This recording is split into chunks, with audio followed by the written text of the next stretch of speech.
नमस्कार दोस्तों, आप सभी का स्वागत है आपके अपने YouTube चैनल पर। दोस्तों आज की वीडियो में बात करने वाले हैं Rama steel tube limited stock के बारे में। सुगस कंपनी का अभी अभी एक ऑफिशियल नोटिफिकेशन रिलीज हुआ है जो खासकर रहने वाला है Q2 रिजल्ट्स को लेकर। अब रिजल्ट्स की जो डेट है वो अनाउंसमेंट हो चुकी है, साथ ही साथ क्या डेट रहने वाली है वो चीज़ भी हम चर्चा करने वाले हैं। और इस रिजल्ट के लिए डिविडेंड बोनस कंपनी कितना हमें पे आउट करने वाली है इस चीज़ पर भी हम चर्चा करने वाले हैं। तो जानकारी काफ़ी इंपॉर्टेंट होने वाली है। सबसे पहले अगर इस स्टॉक की प्राइस पर अगर हम चर्चा करते हैं तो प्राइस दोस्तों आज काफ़ी अच्छी क्लोजिंग रहने वाली है, जो रहने वाली है दोस्तों 13 रुपये 80 पैसे के ऊपर। अब 13 रुपये 80 पैसे के ऊपर जो क्लोजिंग रही है वो सबसे अच्छी रही है।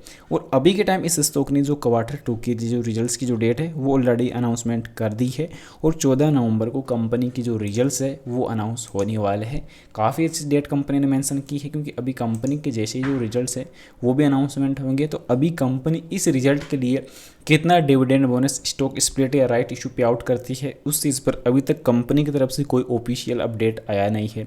पर लास्ट टाइम Q4 के रिजल्ट्स में दोस्तों कंपनी ने बोनस इशू किया था, 1 शेयर पे 2 बोनस शेयर इशू किए थे। तो अभी दोस्तों जैसे ही कहीं ना कहीं अपडेट निकल के आती है डिविडेंड बोनस को लेकर तो वो आप लोग को इन्फॉर्म कर दिया जाएगा। पर अभी दोस्तों कंपनी की जो रिजल्ट्स की जो डेट अनाउंसमेंट हुई है तो वो काफ़ी अच्छी रही है और कंपनी का गुरुवार 14 नवंबर को कंपनी का रिजल्ट्स डिक्लेयर हो जाएगा। ये कंपनी की तरफ से फाइनल आज की ऑफिशियल अपडेट रहने वाली है। पर अभी तक दोस्तों कंपनी के डेटाबेस की अगर खासकर चर्चा करते हैं तो खासकर चर्चा में जो देखने को मिला 13 रुपये 76 पैसे पे दोस्तों NSE पे क्लोजिंग रहने वाली है, PSE पर 13 रुपये 80 पैसे की क्लोजिंग रही है। अब हम NSE का डेटा अगर रीड करते हैं तो इसमें काफ़ी अच्छी तेज़ी रही है क्योंकि ओपनिंग नजर आई थी दोस्तों 13 रुपये 89 पैसे तक और 13 रुपये 89 पैसे इंट्राडे की टॉप प्राइस भी आज के सेशन की रही है, जो काफ़ी अच्छी प्राइस यहाँ पे रहने वाली है।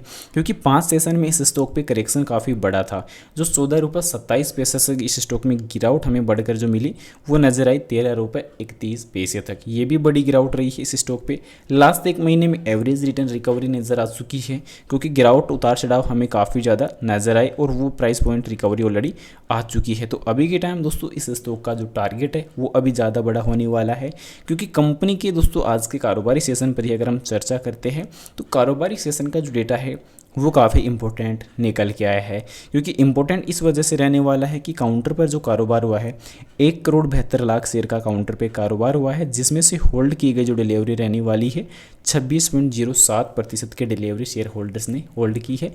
जो नेक्स्ट टर्म, लॉन्ग टर्म या मिड टर्म जो भी दोस्तों शेयर होल्डर्स का डिसीजन हो वो अपना आप रहने वाला है क्योंकि अभी कंपनी की जो ग्रोथ है वो कंटिन्यूसली बढ़ती हुई नजर आ रही है। कंपनी के दोस्तों प्रॉफिट लॉस का जो डेटा था उसमें भी दोस्तों कंटिन्यूसली बढ़ोतरी नजर आई, पर लास्ट टाइम कुछ निराशा भी हाथ इस स्टॉक पे नजर आई है। वो किस वजह से रहने वाली है वो जानने से पहले बता दूं, चैनल पे नए हो दोस्तों चैनल को सब्सक्राइब कर लेना और बेल आइकन नोटिफिकेशन और पर सेलेक्ट कर लेना। और फिलहाल दोस्तों वीडियो रिकमेंडेबल बिल्कुल नहीं है, एजुकेशन पर्पज़ के लिए जानकारी शेयर की जा रही है, बाई सेल के लिए कोई सजेशन नहीं रहने वाला। फिलहाल अभी जो मार्केट सेशन में अगर बात करें दोस्तों नेक्स्ट सेशन की जो बाई सेल के लिए प्री ओपन मार्केट का जो डेटा, तो इसमें कल एक बार फिर से बड़ी तेज़ी हमें नजर आने वाली है क्योंकि दोस्तों यहाँ पे अगर हम देखें तो मेन चीज़ क्या है, प्री ओपन मार्केट का डेटा हम यहाँ पे रीड कर रहे हैं। अब प्री ओपन मार्केट का जो डेटा के अंदर देखने को मिल रहा है कि चौंका देने वाला डेटा कि 28,15,172 शेयर की जो क्वांटिटी है बाइंग पर रहने वाली है और लगभग 8 लाख की जो सेलिंग पर क्वांटिटी रहने वाली है।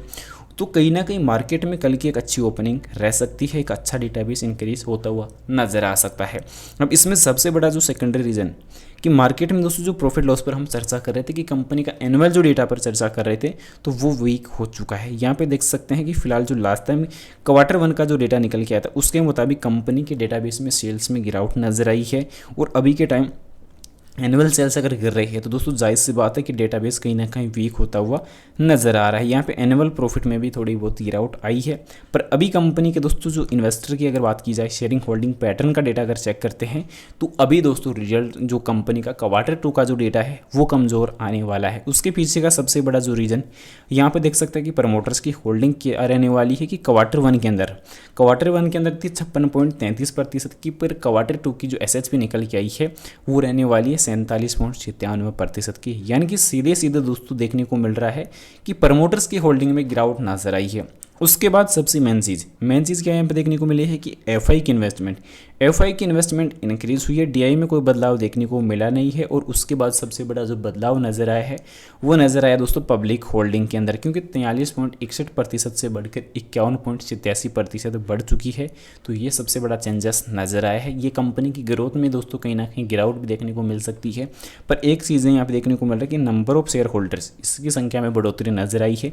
जो लगभग 2,80,000 के आसपास की जो संख्या थी वो 8,51,948 के आसपास ऑलरेडी इंक्रीज हो चुकी है। तो ये सबसे बड़ा बदलाव इस स्टॉक पे रहा है, क्योंकि पब्लिक होल्डिंग इंक्रीज हुई है। तो डेटाबेस में कहीं ना कहीं थोड़ी सी हमें अलर्ट रहने की आवश्यकता है, क्योंकि लास्ट जो क्वार्टर 1 का जो रिजल्ट निकल के आया था उसमें जो प्रॉफिट रही थी वो देखने को मिला था दोस्तों 6.20 करोड़ का।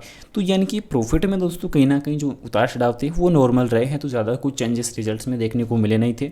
पर अभी मेन चीज़ जो बदलाव नजर आए हैं वो एनुअल डेटा पर ही नजर आ रहे हैं। कंपैरिजन में अगर चर्चा करते हैं तो कंपनी का जो कंपैरिजन है वो भी टॉप 10 कंपनियों में स्थान शामिल नहीं है। पर अभी कंपनी की कुछ नेगेटिविटी ये है कि कंपनी को बार बार प्रॉफिट हुआ पर कंपनी डिविडेंड पे आउट नहीं कर रही। लास्ट रिजल्ट पर दोस्तों कंपनी की 8.37% की प्रमोटर्स की होल्डिंग में गिरावट नजर आई है। ये सबसे बड़ी कंपनी की समस्या नजर आ रही है।